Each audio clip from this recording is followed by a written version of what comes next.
신앙생활과 생활신앙 뭐가 다를까요?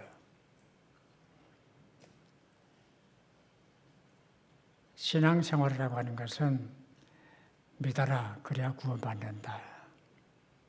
신앙을 강조하는 거고, 생활신앙은 아니다.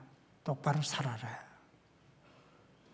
그게 생활신앙입니다.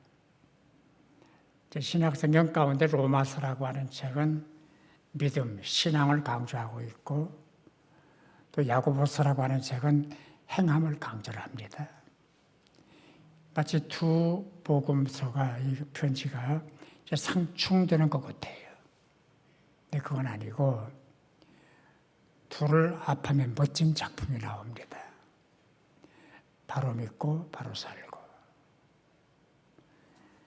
야고보서는 생활신앙을 강조하는데, 당시 기독교인들이 예수를 믿고 구원받았대요. 근데 사는 꼴 형편이 없어요. 그걸 바라보면서 야고보가 편지를 쓴 거예요. 그렇게 살지 말라. 이렇게 살아야 맞다.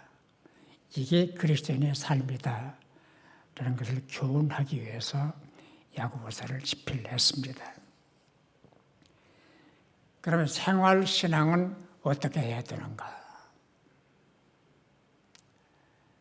첫째, 자신을 통제하고 조절해야 합니다. 의정부에 백병원이 있는데, 그 백병원의 가정의학 전문 의사인 양성관 씨가 쓴 글을 읽었습니다. 운전대 잡은 사람은 왜 멀미를 안 할까라는 글이었습니다. 이런 글인데요. 남이 내 몸을 간지럽히면 간지럽다. 내가 내 몸을 간지럽히면 안 간지럽다. 남이 운전하면 어지럽다. 내가 운전하면 안 어지럽다. 주도권 때문이다. 남이나 세상이 내 삶의 주도권을 쥐고 흔들면 삶은 단순히 간지럽고 어지러운 것에 그치지 않는다. 내가 아니라 남이 내 삶을 좌지우지할 때 미래에 대한 예측은 자신에게 불안과 공포를 안겨준다. 자극이나 주위의 상황만큼 중요한 것이 어떻게 받아들이느냐와 주도권이다. 이것은 몸에만 적용되는 것이 아니라 마음과 행복에도 적용된다. 쉽게 말씀드리면은, 너를 통제해. 그럼 상관없어. 네가 운전대 잡아. 그럼 안 어지러워. 이제 그런 뜻을 가진 글인 것 같습니다. 내가 바른 신앙, 또 생활신앙을 실천하려면은 나를 통제할 줄 알아야 돼요. 나를 억압할 줄 알아야 돼요. 내가 통제하고 조절할 것이 무엇인가를 야고보서가 말씀하는데, 첫째, 성내지 말라 그럽니다. 성내지 마라. 야고보서 1장 19절은 이렇게 말씀합니다. 내 사랑하는 형제들아, 너희가 알지니 사람마다 듣기는 속히하고 말하기는 더디하며 성내기도 더디하라. 20절은 사람이 성내는 것이 하나님의 의를 이루지 못함이라 그랬습니다. 성내는 게 뭡니까?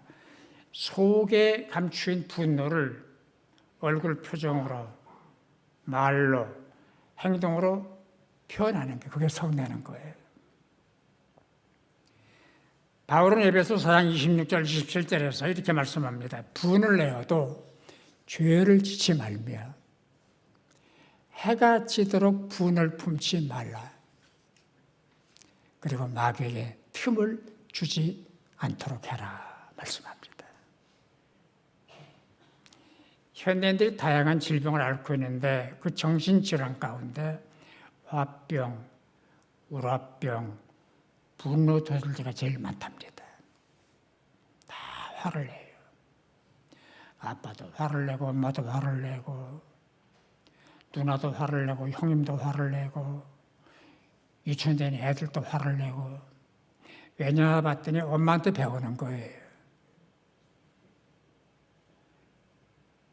지 엄마, 형, 누나가 화내는 걸 보고 화내는 걸 배우는 거예요. 다 화병에 걸려 있어요. 천사가 아닌 이상 화를 낼 수 있습니다. 목사가 화 낼까요, 안 낼까요? 그냥 넘어갈까요? 옛날 얘기인데요. 제가 참지 못할 분노를 내게 됐어요. 도저히 못 참겠더라. 막 때려치울까, 그만둘까, 화가 치밀어 오르는데요. 그 화를 막 냈어요. 그러다가 화장실에 들어갔어요. 거울을 봤어요. 깜짝 놀랐어요. 거울에 비친 그 사람은 박종순 목사가 아니에요. 마귀. 마귀 화상이더라고요.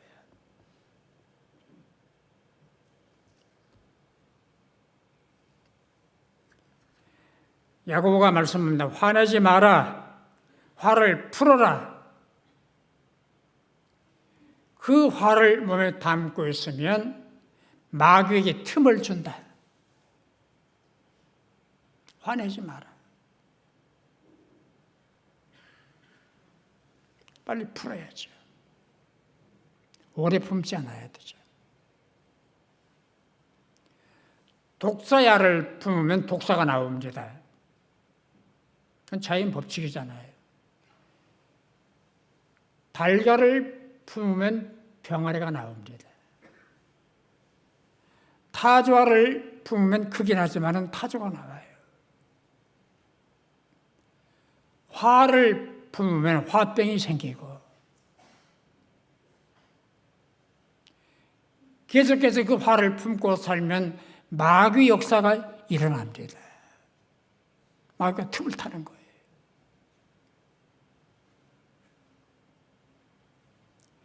그래서 야고보는 화내지 마라. 화를 오래 품지 마라. 그 말씀합니다. 둘째, 말을 삼가라고 말씀합니다. 1장 26절을 보면 누구든지 스스로 경건하다 생각하며 자기 혀를 재갈 물리지 아니하고 자기 마음을 속이면 이 사람의 경건은 헛것이다. 경건한 척하지 마라. 헛것이다. 사장 11절에서는 형제를 비방하거나 판단하지 마라. 남의 말 하지 마라.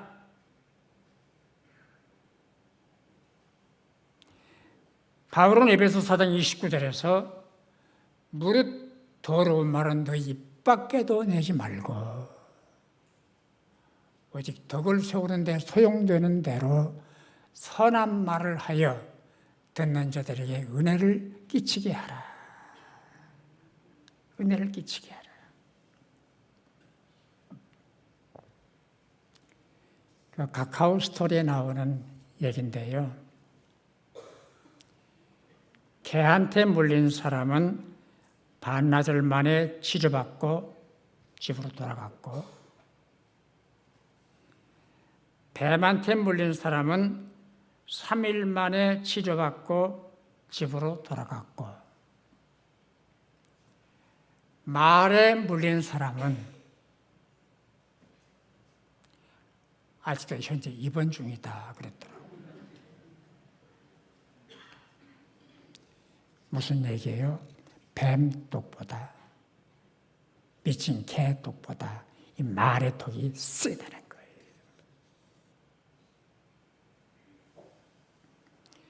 유대인 격언 가운데 말은 적게 하고 일은 많이 해라. 듣기는 빨리 하고 대답은 천천히 해라. 말하는 것은 1세겔, 유대인들이 돈이죠. 침묵하는 것은 2세겔. 넌 말 안 하는 편이 나아, 그 얘기예요. 공자는 이런 말을 했습니다. 3사1은 3번 생각하고 1번 얘기해라, 말하라. 반대로 하지 마라. 3번 생각하고 1번 말하라. 제 방에 족장 걸려있어요. 3사1은 3사1행 3번 생각하고 1번 행동해라. 야고보는 내 말을 절제해. 혀에다가 재갈을 물려. 말을 골라서 해. 생각하고 말해. 말로 은혜를 베풀어라.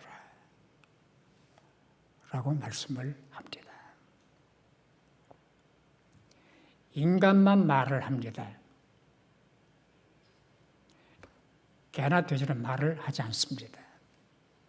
그런데 인간만 그 말로 세우기도 하고 무너뜨리기도 하고 그 말로 살리기도 하고 죽이기도 하고 그 말로 돕기도 하고 그 말로 파괴하기도 하고 말로써 말 많으니 말 많을까 하노라.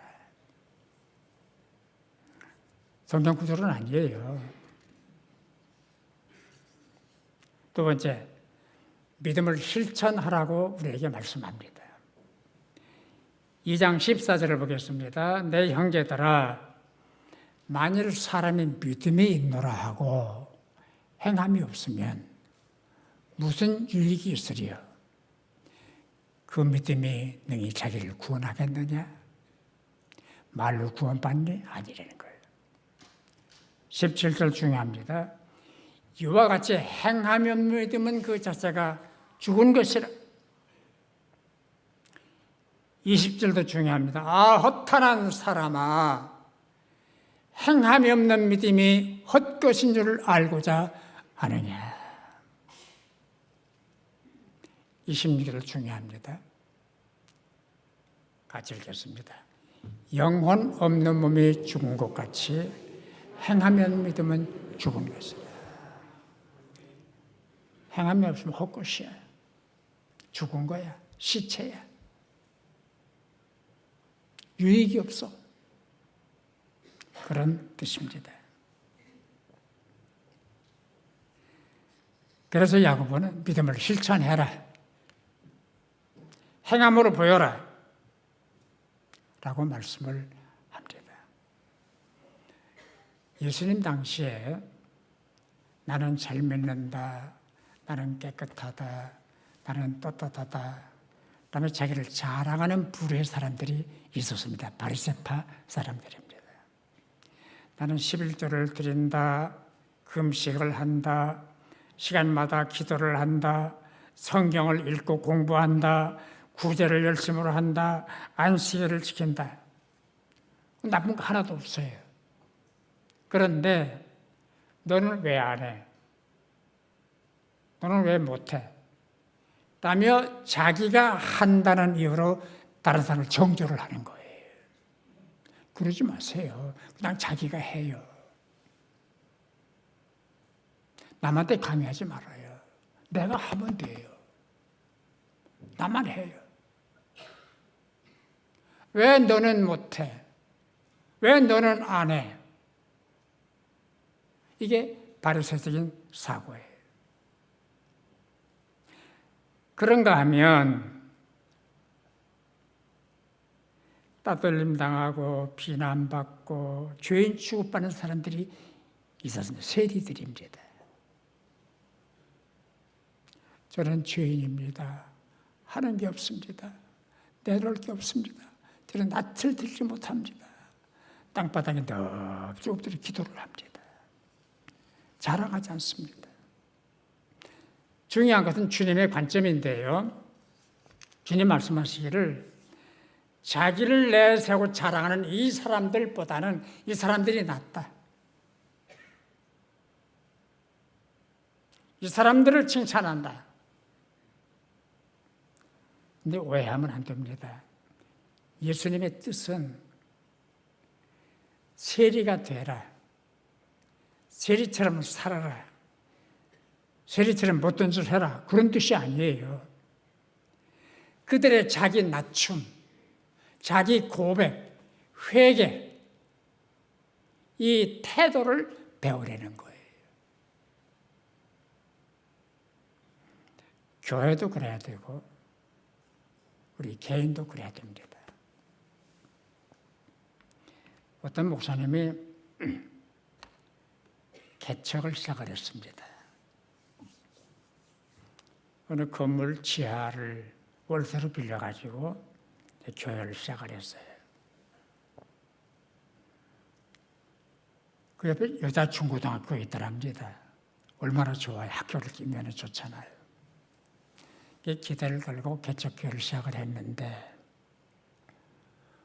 어느 날부터인가 그 계단에, 교회에 들어가는 계단에 담배꽁초가 무척이 쌓이고 여기저기 가래침을 뱉어서 그냥 더럽게 만들어 놓고 또 씹뚜껑을 버려서 막 덕지듯이 붙어 있고 또 휴지를 버려서 휴지가 널려 있고 완전히 쓰레기 폐기장이에요.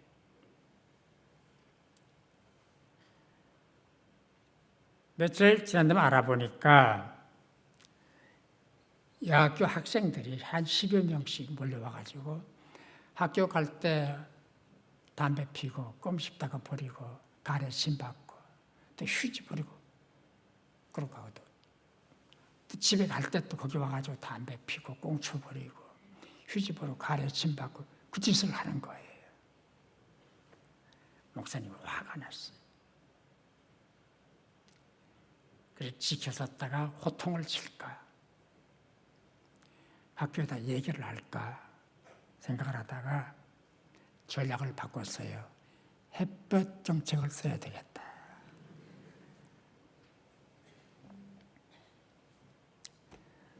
담배꽁초를 다 치우고 뱉은 침을 다 닦고 휴지를 치우고 껌을 다 뜯어내고 그리고 이만한 스테인리스 양푼에다가 물을 담아서 딱 써서 잿더리 그리고 휴지 딱 두루마리 휴지 갖다 놓고 필요하면 쓰세요. 쓰레기통 놔주고 쓰레기통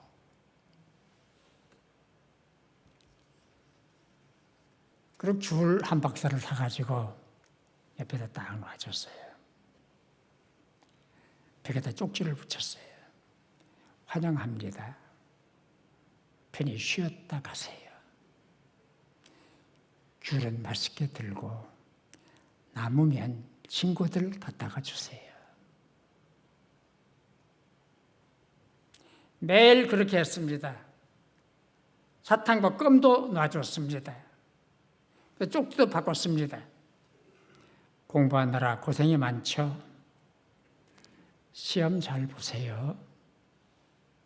고생 끝에 낙. 오늘은 무척 춥죠? 교회 문 열어놨으니까 들어와 쉬다가 가세요. 커피, 라면도 준비되어 있어요. 마음껏 드세요. 단 한마디도 침 뱉지 마라. 휴지 버리지 마라. 다시 그럼 학교에 고발하겠다. 그런 말을 쓰지를 않았어요. 얼마 지났나보다 답글이 벽에 붙기 시작했습니다. 목사님 감사합니다. 목사님 짱. 열심히 공부할게요. 저도 교회 와도 돼요? 이런 답글이 벽에 붙는 거예요. 그러면서 점차 담배꽁초가 없어지고 휴지가 없어지고 가래침이 없어지고 계단은 지네들이 청소하고 그로부터 수년이 지났습니다. 목사님, 저 대학에 진학했어요. 저 직장에 취직했어요. 저 교회 나가고 있어요. 다른 문자가 오고 옛날에 먹었던 커피값이라면 헌금을 보내오고 이게 교회예요. 이게 그리스도인의 삶이라고. 호통치고 건드리고 딱딱거리고 그건 교회가 아니에요.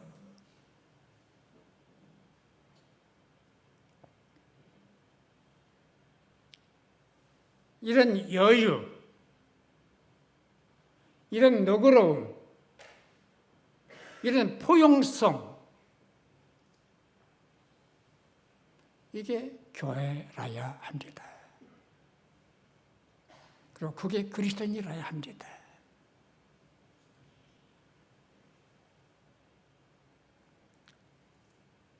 야고보서 2장 15절 이하를 보겠습니다. 같이 읽을까요? 만일 형제나 자매가 헐벗고 일용할 양식이 없는데 너희 중에 누구든지 그에게 이르되 평안히 가라, 덥게 하라, 배부르게 하라며 그 몸에 쓸 것을 주지 아니하면 무슨 유익이 있으리요? 그러면서 그건 죽은 믿음이다 라고 말씀합니다. 이러한 생활신앙의 실천은 가까운 데서부터 남편에게, 아내에게, 부모에게, 자식에게, 친구에게, 일터에서, 동네 사람들에게 번져 나가야 돼요.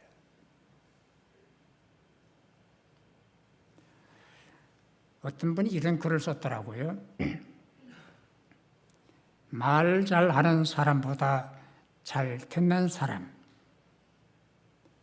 글 잘 쓰는 사람보다 잘 읽는 사람이 되고 싶어요.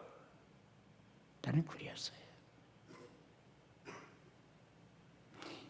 이걸 좀 이제 각색을 해보겠습니다.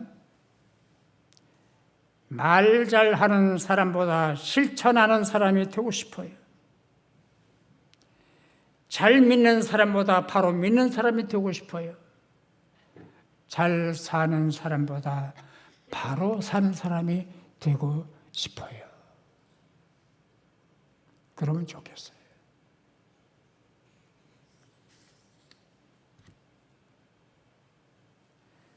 사장 17절을 보겠습니다. 그러므로 사람이 선을 행할 줄 알고도 행하지 아니하면 뭐라고 그랬어요? 죄인이라. 죄인이라. 행해라. 실천해라. 입방아만 찢지 마라.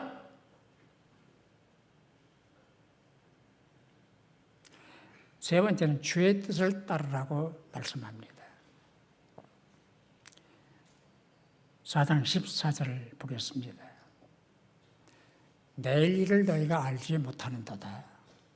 너희 생명이 무엇이냐?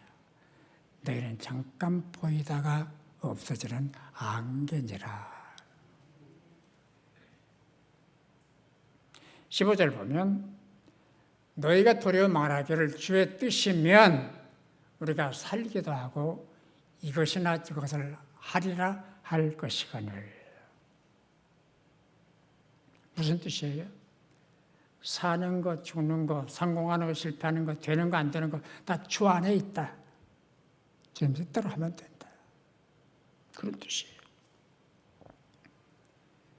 내가 내 삶의 주인이라고 믿으면 내 마음대로 해요. 왜 내가 주인이니까? 그러나 예수님이 내 인생과 삶의 주인이라고 믿으면 내 마음대로 안 돼요. 하면 안 돼요. 주인이 따로 있으니까. 내가 주인입니까? 예수가 주인입니까? 마음대로 되던가요?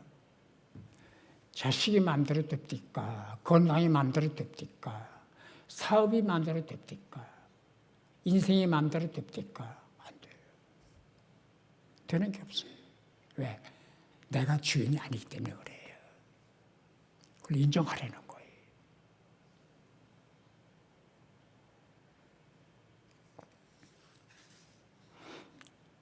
(47년) 동안 외줄 타기를 한 분이 있습니다. 권원태라는 분인데요. 이 줄 높이가 3m고 길이가 9m랍니다. 그걸 외줄을 타는 거잖아요. 저분인데 한번 볼까요? 저분이 47년 동안 외줄을 탄 명인이 된 분입니다. 어떤 주간 인터뷰에서 이런 말을 했더라고요. 인간은 탯줄을 타고 나와 300줄에 꽁꽁 묶여 한 줌의 채로 떠납니다. 평생 줄을 타야 하는 운명인 거죠. 인생에서 바람에 흔들릴 때가 많겠지만 운전할 때 차선을 벗어나면 안 되듯 안전 운행해야 합니다.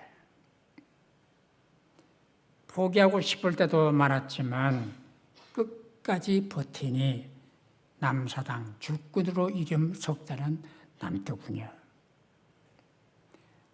모든 인생은 외줄타기입니다. 줄꾼은 그걸 몸으로 보여줄 뿐이죠. 힘들어도 내려오지 말고 끝까지 안전하게 줄을 타십시오. 아주 철학적인 글이었어요. 줄타기도 안 떨어지고 끝까지 줄을 타는 비결이 뭘까요? 지식, 기술, 경험 안 돼요. 그걸 안 된다니까요. 그래서 야고보는 주의 뜻대로 해라. 주님의 뜻을 따라라. 라고 말씀을 하고 있습니다. 우리가 예전에 부르던 복음상가 가운데 주님 뜻대로 살기로 했나라는 그 찬양이 있잖아요. 옛날에 인도의 성자 썬다싱이 이 가사를 만들었다고 합니다.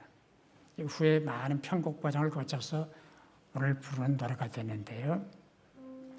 주님 뜻대로 살기로 했네. 주님 뜻대로 살기로 했네. 주님 뜻대로 살기로 했네. 뒤돌아서지 않겠네. 세상 등지고 십자가 보내. 세상 등지고 십자가 보내. 세상 등지고 십자가 보내. 뒤돌아서지 않겠네. 오랜만인데 같이 불러볼까요? 주님 뜻대로 살기로 해.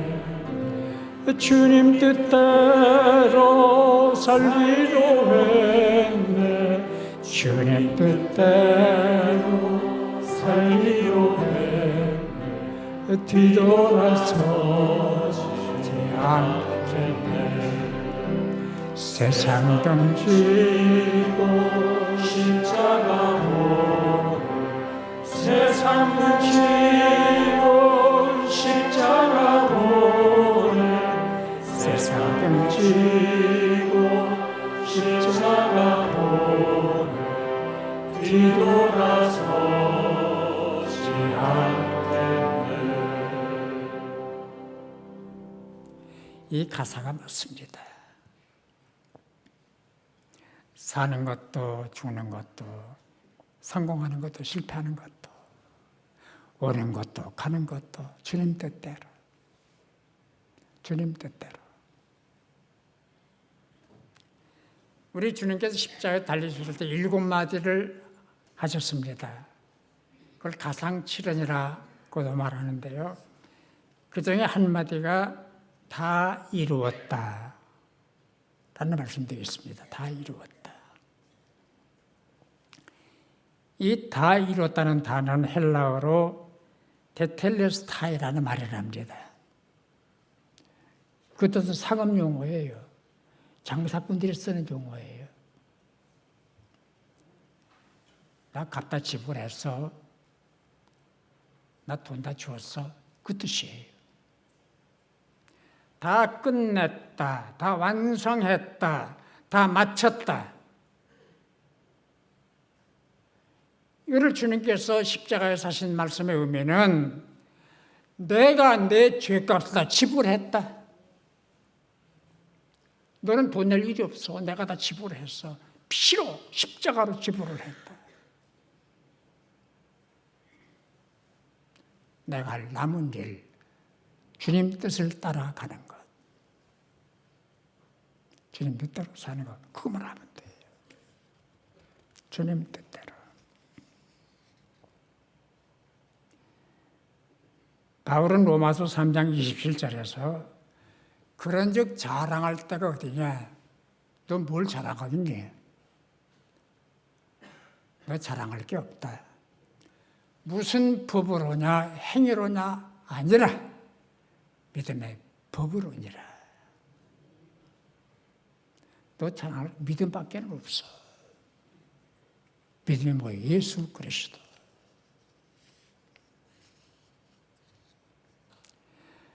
내가 예수 믿고 달라진 거 두 가지가 있거든요. 첫째, 믿음의 대상이 바뀌었어요.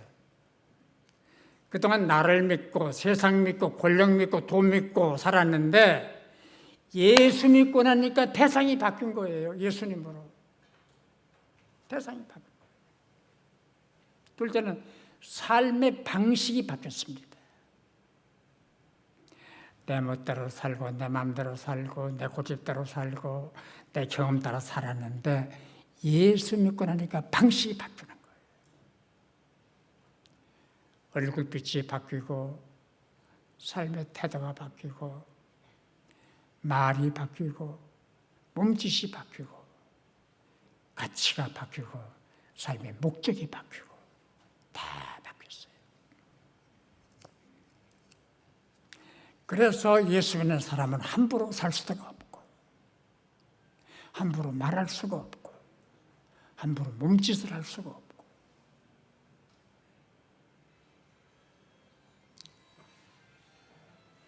물리적 변화라고 하는 것은 물질의 상태가 변하는 것.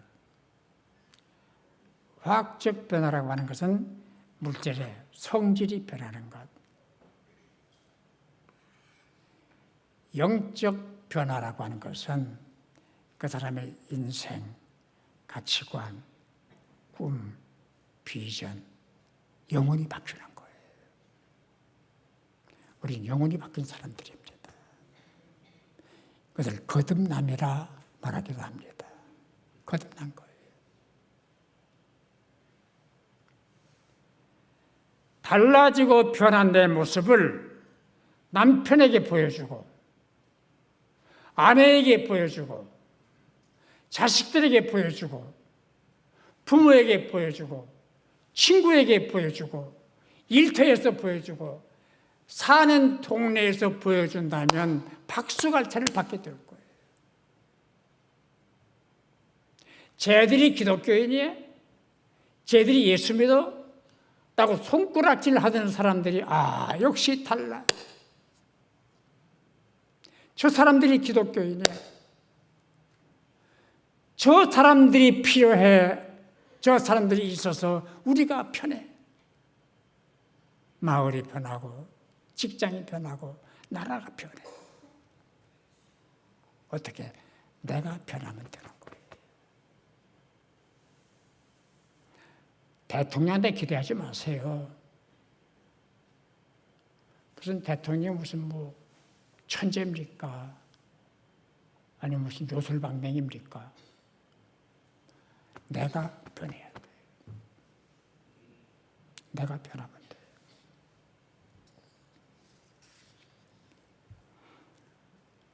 설교 끝나고 기도 후에 찬송을 부를 거잖아요. 289장을 부를 건데 주의 손에 들어 계시는 이 찬송은 그 다니엘 목사님이 시를 썼습니다. 한 100편 정도 시를 썼더라고요. 주 예수 내 몸에 들어와 계신 후 변하여 새 사람 되고 내가 늘 바라던 참 빛을 찾음도 주 예수 내 마음에 오심. 물밀듯 내 마음에 기쁨이 넘침은 주 예수 내 마음에 오심. 너무 좋은 찬송이에요. 주 예수 내 마음에 오심. 그래야 변하고, 그래야 달라지고, 그래야 새 사람 되고, 그래야 새 가정이 되고. 그대로 같이 한번 따라하겠습니다. 주 예수 내 맘에 오심. 다 같이 주 예수 내 맘에 오심. 아멘.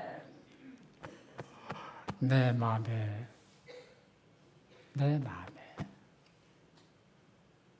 주 예수 내 마음에. 기도하십시다.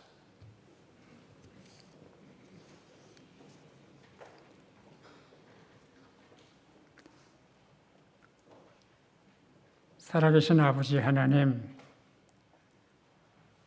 내 마음에 오셔서 나를 점령해 주시고 내 마음대로 생각하고 내 마음대로 살지 않게 하여 주옵소서. 내 멋대로 살지 않게 해 주옵시고 주님 뜻대로 사는 사람,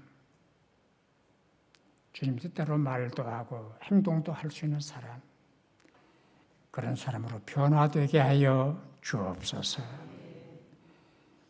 오늘도 내일도 가정에서 일터에서 삶의 현장에서 믿음을 실천하는 사람들이 되게 하여 주옵소서. 예수님의 이름으로 기도하옵나이다. 아멘.